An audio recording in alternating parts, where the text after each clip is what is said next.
이 주보를 보시면 제목이 결핍의 때가 찾아온다면이죠. 여기서 이 결핍은 어떤 물질로 볼 수도 있고요. 또 사람과의 관계도 이렇게 볼 수가 있습니다. 또 내 마음의 상태라고 또 볼 수도 있죠. 이런 것들을 기억하고 오늘 설교를 함께 나누겠습니다. 신앙 질문 코너가 있더라고요. 인터넷에 보니까 신앙 질문 코너가 있는데 거기에 어느 청년이 자기가 질문을 이렇게 해온 내용입니다. 이 청년이 그동안 사귀던 자매가 있었어요. 근데 이제 이 자매랑 오랫동안 이제 사귀었는데 이 자매도 이 청년이 이제 마음에 들게 된 겁니다. 그래서 자기 아버지한테 저는 이 청년이랑 지금 사귀고 있는 청년이랑 결혼을 할 겁니다. 이제 이렇게 얘기를 했다는 거죠. 그래서 이제 아버지도 이 자매의 아버지도 이제 흔쾌히 승낙을 할 줄 알았는데 의외의 반응을 보였다는 거예요. 그 자매의 아버지가 어떻게 얘기했냐면 그 집 부모님들은 뭐 하시는 분이냐, 그리고 그 청년은 뭐 하고 지금 얼마나 모아놨느냐, 이런 걸 물으셨다는 거예요. 그래서 이제 이 자매가 그 청년에 대해서 이제 자기가 알고 있는 것 그대로 이야기를 했다고 합니다. 물론 이제 이 자매는 아버지의 그 이야기를 듣고서도 자기는 이 청년이랑 결혼할 거다라고 하는 이야기를 청년에게 했다는 겁니다. 근데 이 청년이 이제 자매의 이야기 또 그 아버지가 했던 이야기를 듣고 고민에 빠진 거예요.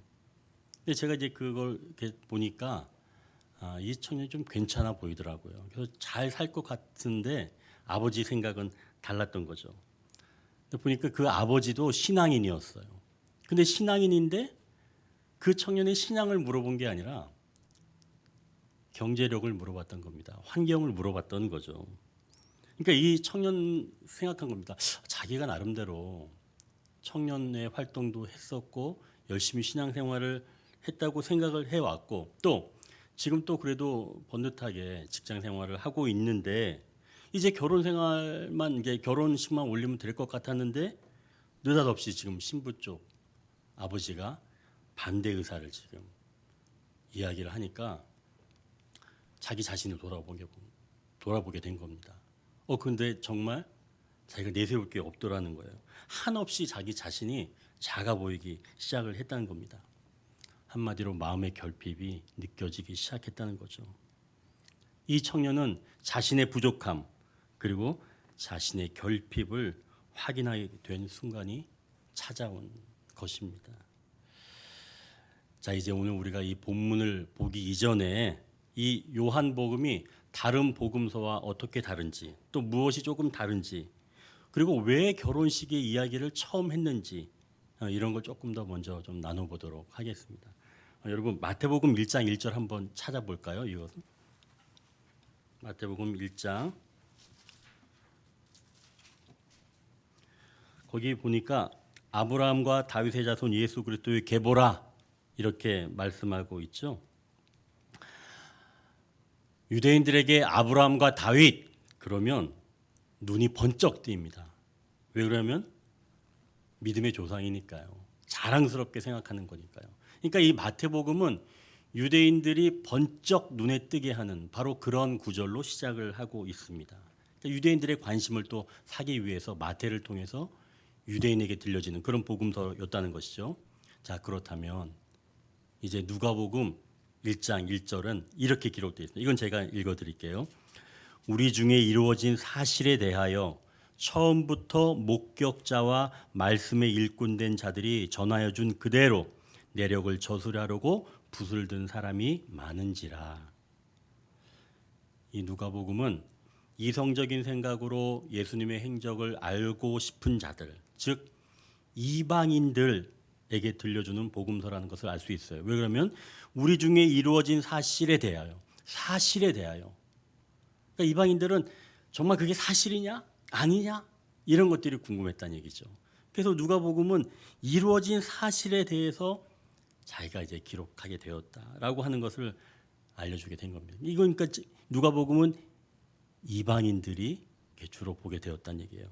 자, 그럼 이제 오늘 우리가 읽은 이 요한복음 1장 1절 앞부분을 한번 보십시오. 어떻게 기록되어 있나? 1장 1절 태초에 말씀이 계시니라. 여러분, 이 사실 태초에 그런 얘기가 나오면 왠지 아주 멀어 보이고, 그리고 또 야, 이거 이렇게 되니까 이거 좀 거리가 좀 너무나 먼 거 아닌가? 이런 생각이 들지 않나요? 그리고 태초에라고 하면 어디서 좀 본 것 같지 않나요? 그죠? 태초에 어디서 봤어요? 맞습니다. 창세기에서 봤죠. 창세기에서 봤죠. 창세기 1장 1절에 이렇게 돼 있잖아요. 태초에 하나님이 천지를 창조하시니라. 태초에. 그럼 뭔가 두 개 좀 연관이 있을 것 같지 않아요? 창세기와 요한복음. 우리가 그걸 좀 잘 생각을 해야 될 것 같아요. 똑같이 지금 태초의 이야기를 하고 있습니다. 그러니까 이 요한복음은 사실은 더 깊고 아주 내밀한 얘기들, 그러나 아주 우리에게 다가오기 쉽게 또 기록해둔 그런 복음서이죠. 사실 창세기에서의 그 태초에 하나님이 천지를 창조하시니라 1장 1절의 이야기는 요한복음에서는 사실은 3절 부분에 나옵니다. 그러니까 이 요한복음은 사실은 창조의 그 세계 만들어진 것보다 조금 더 위의 얘기예요. 예수님과 하나님과 먼저 함께 하셨다는 바로 그 이야기이기 때문에 이 요한복음이 조금 더 오래전 이야기들을 하고 있다는 얘기죠. 그러면서 사실은 더욱더 근원적인 이야기를 하고 있는 겁니다. 자, 그럼 이제 궁금한 게 된 거예요. 요한복음이 태초의 이야기를 이제 한다는 거는 알았습니다. 아, 그래. 그러면 오창석이랑 같구나. 알았어요. 근데 왜 하필 지금 첫 표적에서 왜 결혼식 이야기를 요한복음에서 지금 할까요? 지금 예수님의 첫 표적이에요. 예수님이 어떠한 분이다, 어떤 길을 가실 것이다, 어떻게 되신다라고 하는 것이 표적이에요. 근데 지금 이 가나의 혼례 잔치는 첫 표적입니다. 아니, 그럼 왜 하고 많은 그런 표적 중에 왜 결혼식에 대한 문제를 지금 요한복음에서 첫 번째 표적으로 삼았을까요? 여러분 그거 궁금하지 않으세요? 이게 바로 창세기와 관련이 있는 겁니다. 창세기와 관련이 있는 거예요. 아까 창세기와 요한복음 관련이 있다 그랬잖아요. 이 부분도 마찬가지입니다. 창세기와 관련이 있는 거예요. 하나님께서 하나님의 형상대로 남자와 여자를 창조하셨죠. 그게 누구예요?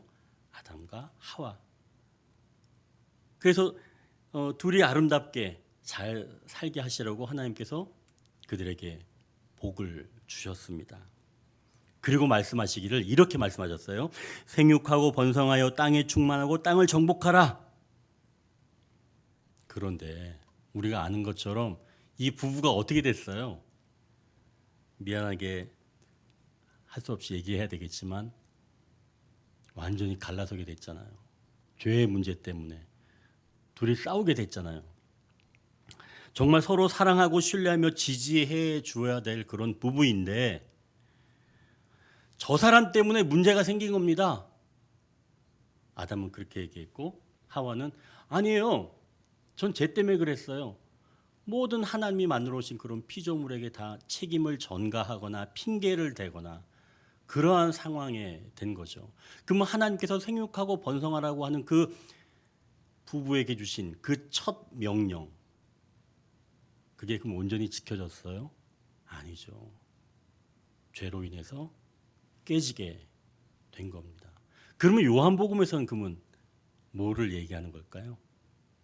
창세기와 연관이 있으니까 두 번째 아담으로 오신 예수 그리스도께서 이제 그 깨어진 관계, 부부의 관계를 회복시키시고자 하는 그런 하나님의 열망이 담겨져 있기 때문에 첫 번째 표적으로 이렇게 결혼식에 대한 이야기로 시작을 하시는 거죠. 그럼 부부가 얼마나 중요해요? 부부가 너무 중요한 겁니다. 부부가 너무 중요한 겁니다. 오늘은 지금 사실은 그 이야기하고 있는 겁니다. 그래서 예수님께서 갈라졌던 그 부부의 문제, 결핍의 문제를 우리에게 보여주시면서 그 문제를 지금 다루어가고 계신다는 것이죠. 결핍에 대한 반응, 이 결핍에 대한 반응은 우리의 모습을 나타내는 겁니다. 주보에 기록된 것처럼. 자, 이제 3절을 보십시오. 3절 보니까 포도주가 떨어진지라 이렇게 되어 있습니다. 여기서 우리가 이제 유대인의 그 결혼 풍습을 조금 이해할 필요는 있어요. 우리나라의 경우 요즘에는 약혼은 이렇게 별로 하지 않는 것 같아요. 근데 전에는 또 많이 또 있는데 유대인도 마찬가지입니다. 유대인도 정혼이 있고 혼례가 있어요. 그러니까 정혼은 우리나라의 그 약혼과 같은 그런 개념입니다. 근데 법적인 효력도 있어요. 그러니까 정혼을 어떻게 하냐면 남자가 돈을 준비해서 지참금을 준비해서 신부 쪽 마음에 드는 여성 그 아버지한테 찾아갑니다. 그래서 지참금을 주게 되는 거죠. 그리고 그 아버지가 허락하면 신부를 만날 수가 있어요. 그래서 그 신부에게 포도주를 따라줍니다.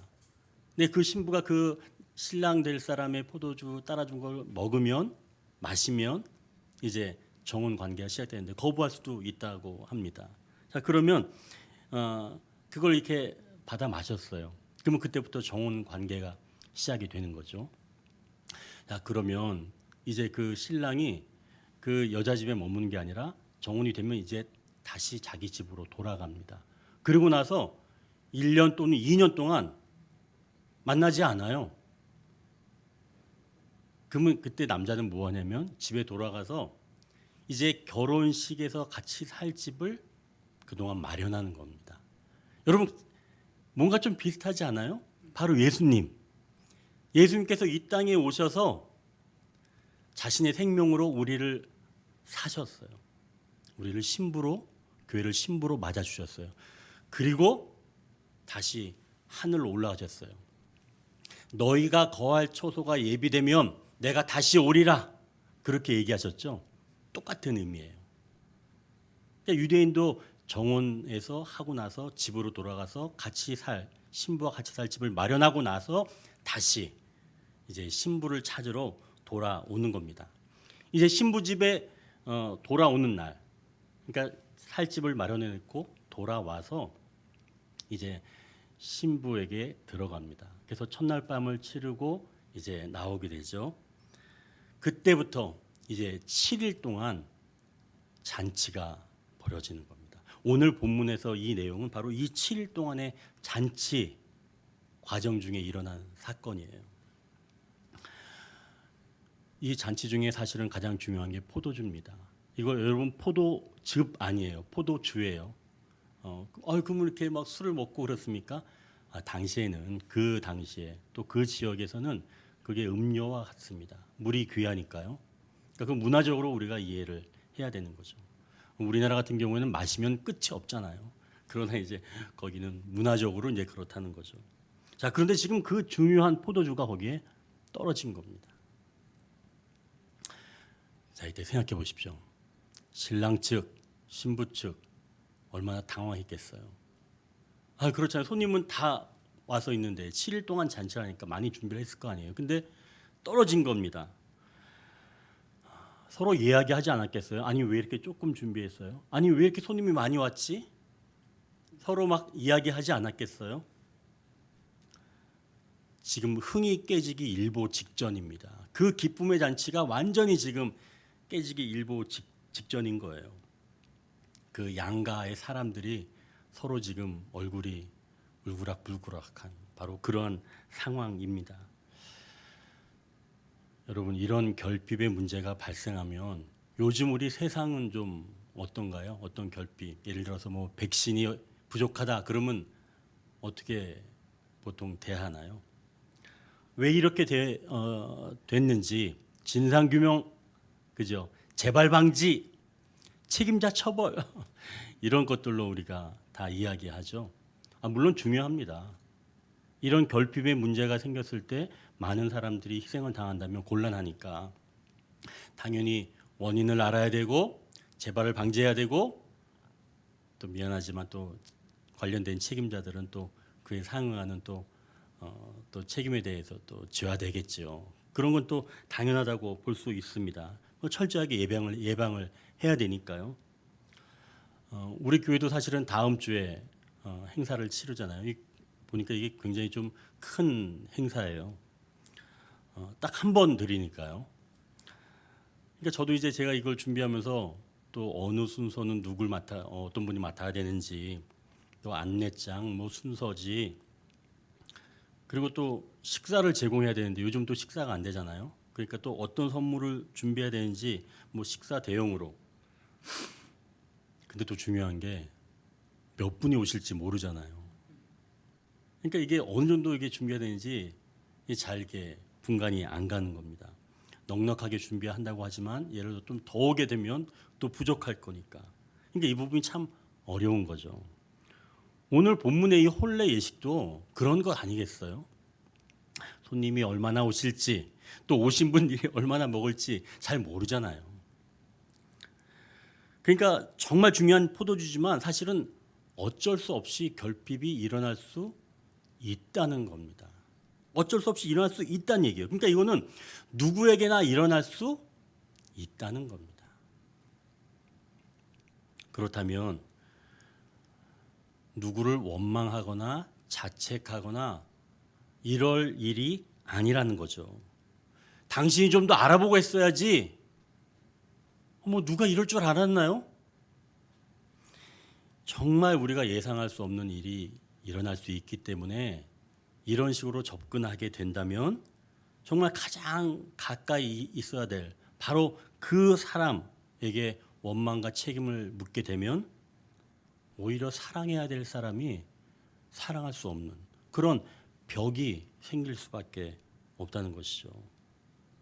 자, 그러면 이제 오늘의 이 본문에 나온 이 결핍의 문제를 어떻게 받아들이고 있는지 한번 봐야 되는데요. 물론 이제 이 가정에서 일어난 결핍의 문제가 양가 가정, 신랑 신부가 같이 막 언쟁이 일어난 것은 아닙니다. 신부는 이제 신부 그 방에서 7일 동안 있어야 되거든요. 그러니까 나오지는 못하거든요. 그러니까 이 결핍의 사건이 지금 묘하게 예수님과 마리아가 아주 미묘한 그런 논쟁이 지금 벌어지게 된 거예요. 이 결핍의 사건을 두고. 자, 3절을 계속 보니까 이렇게 얘기합니다. 예수의 어머니가 예수에게 이르되 저들에게 포도주가 없다 하니, 이렇게 지금 되어 있습니다. 마리아의 남편은 요셉이잖아요. 근데 요셉은 일찍 없습니다. 죽었습니다. 지금 예수님은 장남이에요. 물론 이제 성령으로 잉태하셨지만 그 밑에 동생들도 있지만 장남입니다. 그러면 여러분 생각해 보십시오. 남편이 없이 홀로 사는 그 과부가 누구를 의지하겠어요? 장남이죠. 남편처럼 생각할 수도 있고 친구처럼 생각할 수도 있는 게 바로 장남입니다. 그럼 이 장남에게 지금 이 마리아가 엄마가 얘기하는 거예요. 예수에게 이르되 저들에게 포도주가 없다 하니. 그러니까 이 지금 마리아는 그 집에 포도주가 떨어진 것을 신경 써야 할 만큼 그 집과 가까운 그런 관계입니다. 그래서 친척지간으로 보는 학자들도 많이 있어요. 충분히 그럴 수 있습니다. 자, 그런데 지금 예수님에게 지금 이렇게 이야기를 하고 있는 거죠. 포도주가 떨어졌다. 그러니까 평소에 의지했던 것처럼 동일하게 지금 예수님한테 말을 한 겁니다.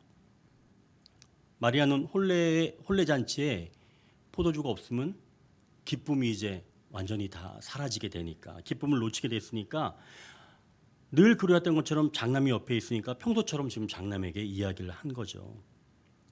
마리아는 포도주만 있으면 기쁨이 유지되고 회복된다는 것으로 생각한 겁니다. 포도주만 있으면. 그러니까 지금 마리아가 생각하는 건 사실은 어떻게 보면 좀 인간적인 냄새가 나는 거죠. 그리고 평소처럼 남편처럼 의지했던 그 장남에게 이야기를 한 겁니다. 그래서 결핍을 벗어나라고 했던 거죠. 이렇게 결핍에 대한 반응, 이러한 반응이 우리의 모습을 나타내는 겁니다. 그 결핍을 어떻게 바라보고 있는지 알 수 있다는 것이죠. 그러니까 마리아는 결국 그동안 그래왔던 것처럼 인간적인 것을 인간적인 방법으로 지금 구하고 있는 겁니다. 인간적인 방법으로. 자, 이제 두 번째, 결핍은 온전한 것을 선택할 기회인데요. 어머니 마리아 이야기를 듣고 예수님은 어떻게 대답하셨나요? 4절을 보니까 이렇게 기록하고 있습니다. 예수께서 이르시되 여자여 나와 무슨 상관이 있나이까 내 때가 아직 이르지 아니하였나이다. 여러분, 우리가 이 설교 사실은 굉장히 많이 들은 부분이에요. 여기에서 여자여라고 하는 이 표현이 함부로 이야기하는 그런 표현이 아니라 여성을 가장 높이 아주 존경스럽게 부르는 그런 단어라고, 여사님 정도로 해석된다는 얘기를 우리 다 알고 있습니다. 자, 그런데 여러분, 이렇게 마리아가 자기 아들 예수님으로부터 여사님, 그게 나와 무슨 상관이 있습니까? 이렇게 얘기를 들었다면 마리아 기분이 어땠을까요? 여러분, 입장을 한번 바꿔서 생각해 보십시오. 만약에 제 아들이 저한테 어르신, 만약에 이렇게 얘기한다면 그럼 어르신 뭐 낮은 말은 아니죠. 낮은 말은 아닌데 이거 뭐 지금 선 긋자는 거 아니겠습니까? 그렇죠? 이거 지금 한번 해보자는 거 아니겠어요? 저는 굉장히 불편할 것 같습니다. 여자요, 사모님, 그게 나랑 무슨 상관입니까? 이렇게 얘기하면 아마 이렇게 얘기했을 것 같아요. 저 같으면 너 어떻게 나한테 이렇게 얘기할 수 있니? 내가 널 어떻게 길렀는데? 너 도대체 이럴 수 있어? 너 참 많이 컸다. 물론 이렇게 마리안 표현하지 않았지만요. 엊그저께 이제 봉일천 교회, 그러니까 제가 이제 성장한 교회에서 장로님 두 분이 오셨어요. 그러니까 설립 예배를 드리기 전에 이제 교회가 어떤지, 그리고 또 저를 또 만나러 또 오셨습니다. 그리고 이제 이야기를 이제 끝내고 같이 이제 식사를 하는 그 자리였는데, 한 장로님이 제 아내한테 목사님이 화를 잘 내시나요? 그렇게 물어보는 겁니다. 여러분, 갑자기 더워진다는 느낌 아시죠? 그 잠깐 동안인데 제가 갑자기 확 더워지더니 등에 막 땀이 막 나기 시작했습니다. 아니 근데 그 시간이 왜 이렇게 길어요? 이제 아내가 대답을 해야 될 차례인데 저는 그 시간이 굉장히 길게 느껴졌습니다. 목사님이 화를 잘 내시나요? 왜 그런 거 있잖아요. 내가 잘못한 게 없는데 경찰차를 보면 괜히 주눅 드는 거 있잖아요. 그런 느낌이었어요. 등에도 막 땀이 나면서. 아무튼 그런 잠깐의 시간을 아주 길게 느끼고 있는데 다행히도 아내가 그래도 좀 좋게 이야기를 했습니다. 근데 이제 그때 그 장로님이 조용기 목사님을 이야기하는 거예요. 저도 이제 저는 그 얘기 사실 처음 들었어요. 근데 제 아내는 알고 있었다는 얘기였다는데 저는 처음 들었던 얘기입니다. 조용기 목사님 얘기인데 한번 들어보십시오. 조용기 목사님이 개척을 하고 이제 교회가 막 부흥되기 시작을 한 겁니다. 그래서 이제 막 새벽 기도회도 열고 이제 그런 거죠. 근데 그 사모님, 뭐 지금 이제 두 분 다 돌아가셨지만 김성애 사모님인가요? 그분이 조용기 목사님에게 협조적이지 않은 겁니다. 아니 이게 남편이 개척을 해서 새벽 예배를 하면 꼭 그래야 되는 건 아니죠. 이제 부인이 와서 같이 기도하고 뭐 그래야 되는 건 아니에요. 뭐 그러면 좋죠. 근데 지금 이 사모님은 협조를 안 하는 겁니다. 그리고 집도 잘 치우지 않는 거예요. 아니 거기까지는 그래 뭐 또 인내할 수 있어요. 근데 이제 조용기 목사님이 새벽 기도를 끝내고 이제 집에 딱 돌아가면 사모님이 제가 이제 그 장로님 표현대로 해볼 거예요. 이불을 이렇게 사모님이 폭 뒤집어 쓰고 있다가 살짝 눈을 딱 내놓고 그 조용기 목사님을 딱 향해서 네가 목사냐? 그렇게 얘기를 했다는 거예요. 그것도 한두 번이 아니라 계속. 그래가지고 이 조용기 목사님이랑 이 사모님이랑 엄청 싸웠답니다. 10년 동안. 그럼 이제 조용기 목사님이 어떻게 했을까요?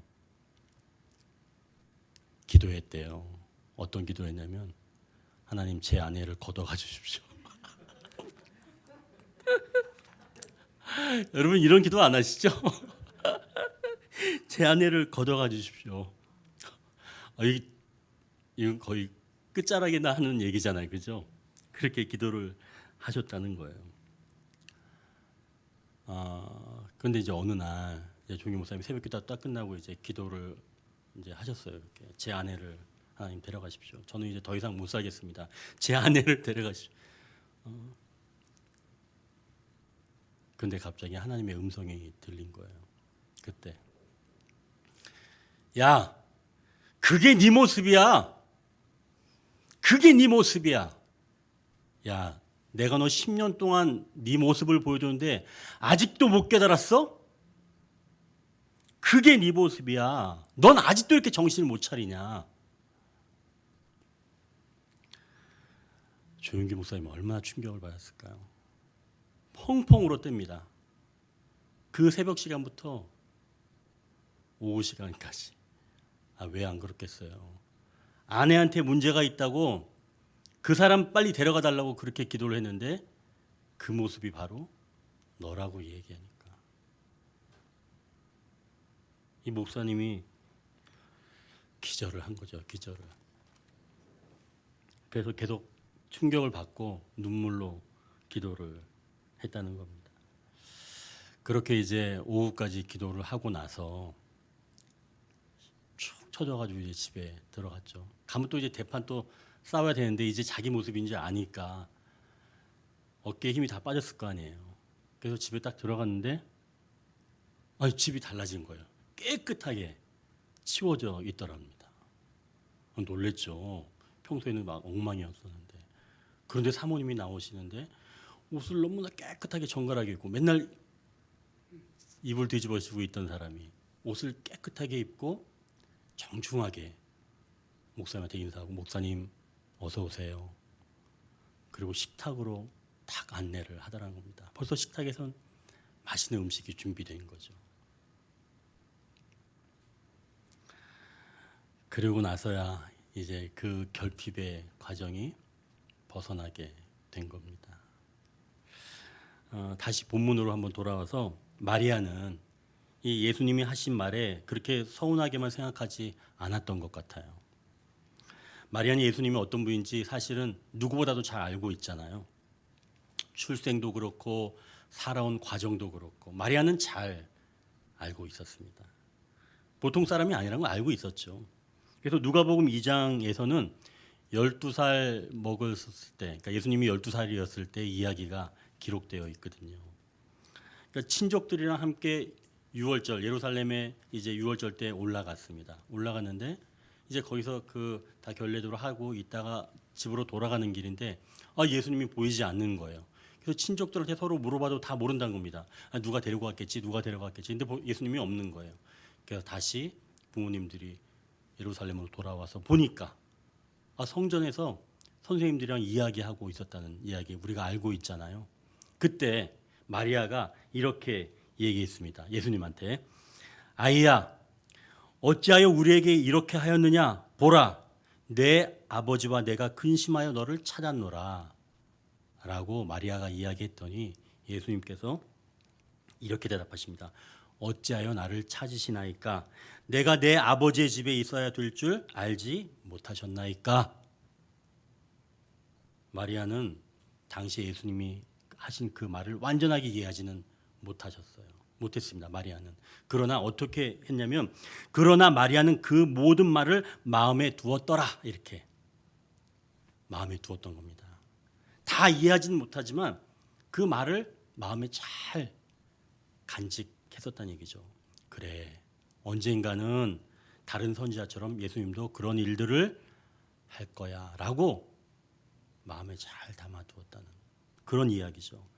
자, 그런데 이 시간이 흘러서 지금 오늘 이 본문에 여사님 이런 얘기를 지금 처음 듣게 된 겁니다. 아들로부터 어머니가 아니라 그죠? 당황하기도 했겠지만 예수님은 이제 뭔가 좀 있을 거다. 이제 마리아가 그렇게 생각하는 거죠. 예수님에게 뭔가 있을 거다.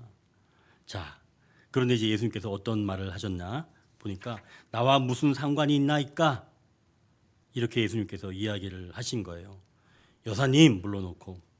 그러니까 이 말씀은 포도주가 떨어진 그 친척 집과 나와 무슨 상관이 있습니까? 이렇게 볼 수도 있고 또 어머니가 요구한 그 요구가 나와 무슨 상관이 있나요? 라고도 볼 수 있겠죠. 그죠? 마지막으로는 늘 결핍을 느낄 수밖에 없는 세상적인 포도주를 만드는 것과 나와 무슨 상관이 있습니까? 라고 한 좀 본론적인 이야기 정도로 우리가 생각할 수가 있습니다. 아무튼 마리아는 자기가 요구했던 그런 세상적인 방법이 거절된 상태인 거죠. 그런데 마리아는 지금 당황하지 않은 겁니다. 그리고 나서 이 마리아가 행동하는 것을 보십시오. 이렇게 이야기를 합니다. 5절 그의 어머니가 하인들에게 이르되 너희에게 무슨 말씀을 하시든지 그대로 하라 하니라. 여러분 더 이상 지금 이 마리아는 자기 아들이라고 생각한 것이 아닙니다. 누가 자기 아들을 다른 사람들한테 얘기하는데 이렇게 얘기하는 사람이 어디 있겠어요. 너에게 무슨 말씀을 하시든지 그대로 하라. 자기 아들을 그렇게 높이는 사람이 있나요? 없습니다. 아니 아무래도 우리 아들이 아무리 훌륭해도 그렇게 얘기는 못할 것 같아요. 그런데 지금 이렇게 얘기하는 거는 더 이상 아들로서 여긴 게 아니라 다른 관계로 지금 이야기하게 된 거죠.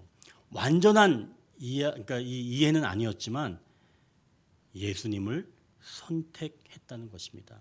자, 이렇게 어떤 결핍의 상황에서 우리는 선택할 수 있다는 겁니다. 지금 마리아는 예수님을 선택한 겁니다. 처음에는 세상적인 방법을 이렇게 강구했지만 결국에는 마리아가 지금 예수님을 택하게 되었다는 것이죠. 자, 이제 이 결핍의 현장에 일어난 것을 보십시오. 6절에 보니까 혼례잔치가 치러지는 이 집에 지금 정결 예식을 따라 이 준비된 그 돌 항아리, 지금 돌 항아리가 보입니다. 6절에 보니까 두세 통 드는 돌 항아리 6이 놓였는지라 이렇게 돼 있죠. 지금 물이 두세 통 들어간다는 겁니다. 물 한 통이 한 40리터 되는데 두세 통 들어가서 한 100리터 정도가 되는 그런 돌 항아리 물통이 지금 6개 놓여 있다는 거죠. 여러분 이 정결 예식에 쓴 이 돌 항아리는 그 안에 있는 물은 외부에서 손님들이 올 때 손발을 씻는 그런 물입니다. 그러면 이거는 곧 율법을 얘기하는 거예요. 율법을 지금 얘기하는 겁니다. 손을 씻지 않고 먹으면 불결하다고 지금 얘기를 하고 있는 거예요. 그런데 그 율법도 지금 다 떨어진 겁니다. 근데 지금 예수님께서 이 7절에 보니까 예수님이 어디에다 물을 채우라고 하셨냐면 예수께서 그들에게 이르시되 항아리에 물을 채우라 하신즉 아기까지 채우니. 아니 여러분 생각해 보십시오. 예수님이 포도주를 만들 것 같으면 포도주 담는 그릇에 넣어야지. 왜 돌 항아리 손 씻는 물에다 왜 물을 넣어서 포도주를 만들라고 그러셨을까요? 여러분 그거 생각해 본 적 있으세요? 아니 포도주를 만들려면 포도주 가죽 부대에 물을 넣어서 만들어야지. 아니 왜 돌 항아리 손 씻는 물에 가서 왜 포도주를 만들어요? 그거 희한하지 않아요?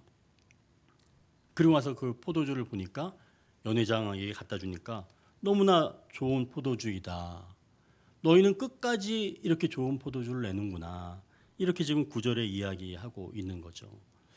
여러분 정결 예식에 쓰고 있는 이 6개의 돌 항아리 이런 것들로는 깨끗하게 할 수가 없다는 겁니다. 손발은 깨끗하게 해도 일시적이란 얘기예요. 그러면 그곳에 뭘 담았냐? 포도주를 담은 겁니다. 그것에 포도주를 담은 거예요. 그 포도주를 마시게 되면 어떻게 될까요? 내면이 정결해지는 거겠죠. 충만해지는 거겠죠. 기쁨이 있는 거겠죠. 결국 율법적인 방법, 세상적인 방법으로는 결핍의 상태를 벗어나서 기뻐할 수도 없고 또 기쁨을 온전히 누릴 수도 없다는 겁니다. 이 빈 돌 항아리가 바로 그걸 얘기하고 있는 거죠. 그래서 예수님께서는 원래 부족한 그 포도주 가죽 부대에 채운 것이 아니라 돌 항아리 6개에 물을 채우고 거기를 다 포도주로 채운 것이죠. 그러니 여러분, 예수님이 변화시키는 건 양적으로도 어마어마한 것이며 질적으로도 완전히 다른 겁니다. 예수님 변화는 그런 거예요. 자, 그럼 여러분 이제 생각해 보십시오. 이렇게 물이 변해서 포도주가 되었고 또 정결 예식이 아니라 그 안에 생명이 담기게 된 이런 변화가 그냥 저절로 일어났을까? 그렇지는 않습니다. 어떻게 이런 변화가 일어났을까? 여러분 이제 마지막으로 1절을 한번 보십시오. 1절 보면 이렇게 기록되어 있죠. 사흘째 되던 날. 여기서 사흘째라고 하는 이 표현. 그 앞에 부분에서는 다 이튿날 이렇게 시간적인 얘기하는데 이 부분에서만큼은 사흘째 되던 날이라고 지금 이야기를 하고 있습니다. 사흘째에는 어떤 일이 일어났었나요? 십자가상에서 부활이죠. 이거는 지금 예수님이 다시 사는 것을 이야기하고 있습니다. 십자가에서 그 흘리신 바로 여기선 부활을 의미하는 거죠. 그리고 그 십자가에서 예수님은 보혈을 그 정결한 보혈을 다 흘리셨습니다. 하나도 남기지 아니하시고 깨끗하게. 요한복음에서 군인이 창 끝으로 예수님을 찌르잖아요. 그래서 물과 피가 다 흘러내리잖아요. 결국은 예수님께서 그 십자가에서 보혈로 다 흘려 보내주신 겁니다. 그러면 누가 풍요롭게 되는 거예요? 우리가 풍요롭게 되는 거죠. 그럼 주님은 어떻게 되신 거예요? 주님이 결핍의 상태가 된 겁니다. 그러면 고로 우리의 결핍을 위해서 예수 그리스도께서 스스로 결핍의 길을 걸어가신 거죠. 우리가 풍요로울 수 있는 유일한 근거가 바로 십자가에서 흘려주신 그 보혈로 우리가 풍요롭게 되었고 예수님은 결핍되었다는 바로 그러한 사실이죠. 가정을 살리시려는 주님의 결핍의 길, 그로 인해서 우리가 풍성하게 다시 회복되어 살아갈 수가 있다는 것입니다. 국민일보에서 읽은 기사인데요. 결혼 25주년을 맞은 부부가 결혼 기념으로 이제 가족들과 외식을 나갔더래요.